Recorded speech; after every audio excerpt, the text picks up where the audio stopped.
क्या आपके भी नर्सरी से लाए हुए प्लांट कुछ दिनों बाद खराब हो जाते हैं और सूख जाते हैं? आपको भी नहीं पता है कि सबसे सही तरीका क्या है फ्लावरिंग प्लांट या फिर किसी भी प्लांट को नर्सरी से लाने के बाद लगाने का।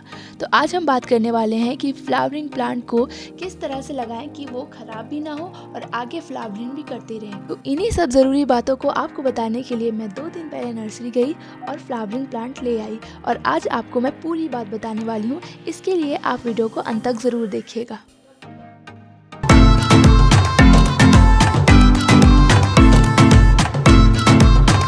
हेलो गाइस, तो स्वागत है आप सभी का जोहान्स गार्डन में। तो क्या आप भी गार्डनिंग प्रैक्टिस करते हो और आपको भी बहुत सारी बातें जानना पसंद है गार्डनिंग के बारे में, तो इस चैनल को सब्सक्राइब ज़रूर कर लीजिएगा क्योंकि गार्डनिंग रिलेटेड टिप्स और गार्डनिंग को लेके बहुत सारी बातें आपको इस चैनल पे मिल जाएगी। तो चलिए देखते हैं कि फ्लावरिंग प्लांट को लगाने के लिए सबसे पहले सॉइल मिक्स कैसा ले जो प्लांट हमारा बहुत अच्छी तरीके से लग जाए नर्सरी से लाने के बाद।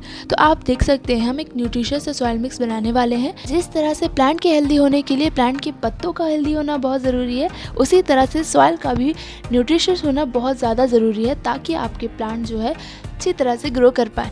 तो चलिए देखते हैं मैंने सॉइल मिक्स कैसे तैयार किया है। तो पहले मैंने सॉइल लिया था, उसके बाद लिया था सैंड, जितना सॉइल उसका आधा सैंड लिया था और उसके बाद क्योंकि मैं इसमें कोकोपीट भी ऐड कर रही हूँ इसलिए मैंने आधा सैंड लिया। अगर आपके पास कोकोपीट नहीं है तो आप बराबर मात्रा में दोनों चीज़ लें। तो उसके बाद हमने ऐड किया है काऊ डंग कंपोस्ट यानी कि गोबर का खाद।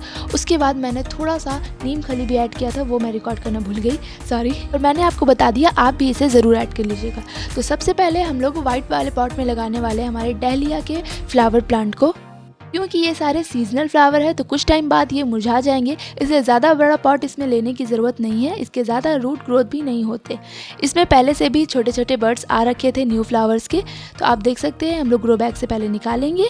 हमने पहले सॉइल मिक्स ऐड कर लिया है हमारे पॉट में, आधा ही सॉइल मिक्स लिया है क्योंकि जो मिट्टी आई होगी फ्लावर के साथ वो भी इसमें ही जाना है, इसलिए हमने आधा ऐड किया है। और आप देख सकते हैं जो नीचे वाला जड़ है आप वो उसे काट भी सकते हो, वो ज़्यादा ख़राब नहीं करेगा प्लांट को, उसे आप काट ही देना। उसके बाद आप देख सकते हो नीचे के मिट्टी को हमने थोड़ा सा तोड़ लिया है, हल्का कर लिया है क्योंकि कई बार जो है नर्सरी के प्लांट में नीचे में कुछ लगा होता है जिसकी वजह से हमारे प्लांट ग्रो नहीं कर पाते। इसी वजह से ज़रूरी हो जाता है कि नीचे की मिट्टी को हमें अच्छी तरीके से ब्रेक कर लेना है।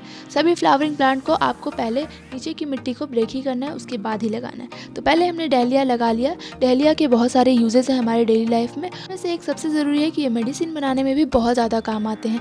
और उसके बाद हम लोग लगा रहे हैं स्टीफस फ्लावर प्लांट। इसे हमने रेड पॉट में लगाया है क्योंकि इसका फ्लावर थोड़ा सा वाइट है तो रेड में ये ज़्यादा अच्छा लगेगा, इसलिए सेम प्रोसेस हमने रिपीट किया है। नीचे में थोड़ी सी मिट्टी डाली है, उसके बाद फ्लावर के साथ जो मिट्टी थी नीचे वाली ब्रेक कर ली और पॉट में अच्छी तरीके से एडजस्ट कर दिया।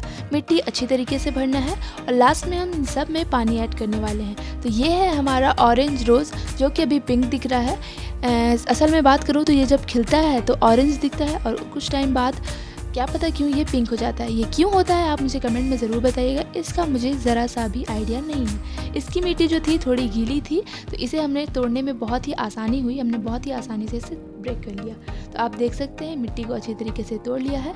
आप कभी भी नर्सरी से प्लांट लाए तो उसकी मिट्टी को हटाएं ना, उसकी मिट्टी को साथ में ही लगा दें क्योंकि उसमें भी बहुत सारे न्यूट्रिशन होते हैं, बहुत सारे फर्टिलाइज़र और खाद ऐड किए हुए होते हैं। तो इस तरह से हमने तीसरा प्लांट भी हमारा लगा लिया है। तो चौथा प्लांट है हमारा येलो रोज़। तो येलो रोज़ इतना प्यारा दिख रहा था, इतना प्यारा दिख रहा था कि मैं क्या बोलूँ। अगर आप भी गार्डनिंग करते हो और आपको भी रोज़ बहुत पसंद है, येलो रोज़ ज़रूर लगाना।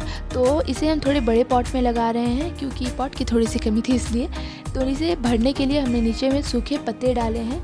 ये भी खाद का ही काम करते हैं, ये बहुत ही अच्छे होते हैं हमारे प्लांट्स के लिए। अगर आपके पॉट बड़े हैं तो आप इससे अपने प्लांट के पॉट को फिल कर सकते हो। वैसे पता नहीं आपने नोटिस किया कि नहीं, मैं आपको एक बात बता दूं कि अगर किसी भी प्लांट को आप लगा रहे हो अपने गार्डन में, तो किसी भी पॉट में लगा रहे हो खास करके, तो उसमें ड्रेनेज होल होना बहुत ज़रूरी है। अगर ग्रो बैग में भी लगा रहे हो तो उसमें भी आप ड्रेनेज होल बना सकते हो बहुत ही आसानी से, पर अगर पॉट में बना रहे हो तो अगर ड्रेनेज होल है तो बहुत अच्छी बात है, नहीं है तो ध्यान से बना लीजिएगा क्योंकि ये भी बहुत इम्पॉर्टेंट पार्ट है जो कि मैंने स्टार्टिंग में छोड़ दिया था, मैं भी आपको बता दे रही हूँ। तो इस तरह से हमने इस येलो फ्लावर के लिए भी मिट्टी भर ली और पौधे को लगा दिया।